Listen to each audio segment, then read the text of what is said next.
Luke chapter 21. As Jesus looked up, he saw the rich putting their gifts into the temple treasury. He also saw a poor widow put in 2 very small copper coins. "Truly I tell you," he said, "this poor widow has put in more than all the others. All these people gave their gifts out of their wealth, but she out of her poverty put in all she had to live on." Some of his disciples were remarking about how the temple was adorned with beautiful stones and with gifts dedicated to God. But Jesus said, "As for what you see here, the time will come when not one stone will be left on another. Every one of them will be thrown down." "Teacher," they asked, "when will these things happen? And what will be the sign that they are about to take place?" He replied, "Watch out that you are not deceived, for many will come in my name, claiming, 'I am he,' and 'the time is near.' Do not follow them. When you hear of wars and uprisings, do not be frightened. These things must happen first, but the end will not come right away." Then he said to them, "Nation will rise against nation, and kingdom against kingdom. There will be great earthquakes, famines, and pestilences in various places, and fearful events and great signs from heaven. But before all this, they will seize you and persecute you. They will hand you over to synagogues and put you in prison, and you will be brought before kings and governors, and all on account of my name. And so you will bear testimony to me. But make up your mind not to worry beforehand how you will defend yourselves. For I will give you words and wisdom that none of your adversaries will be able to resist or contradict.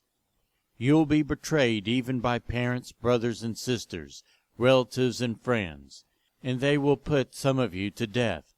Everyone will hate you because of me, but not a hair of your head will perish. Stand firm, and you will win life. When you see Jerusalem being surrounded by armies, you will know that its desolation is near. Then let those who are in Judea flee to the mountains.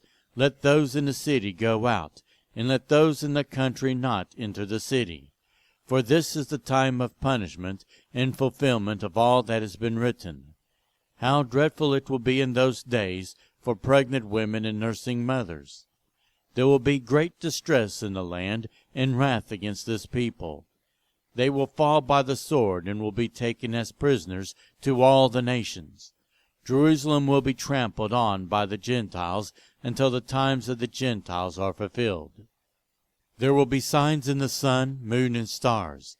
On earth, nations will be in anguish, in perplexity at the roaring and tossing of the sea.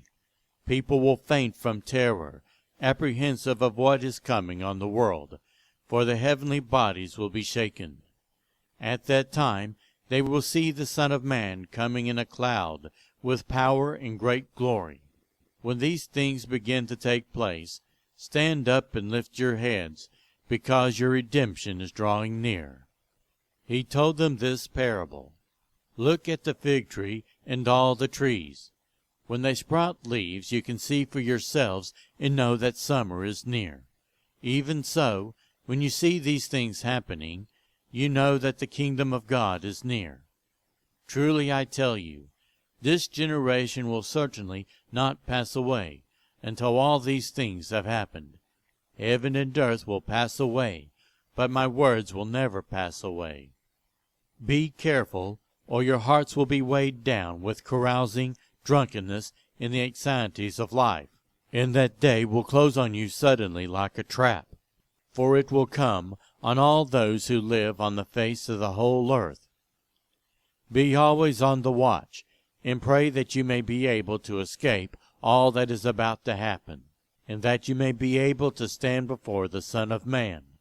Each day Jesus was teaching at the temple, and each evening he went out to spend the night on the hill called the Mount of Olives. And all the people came early in the morning to hear him at the temple.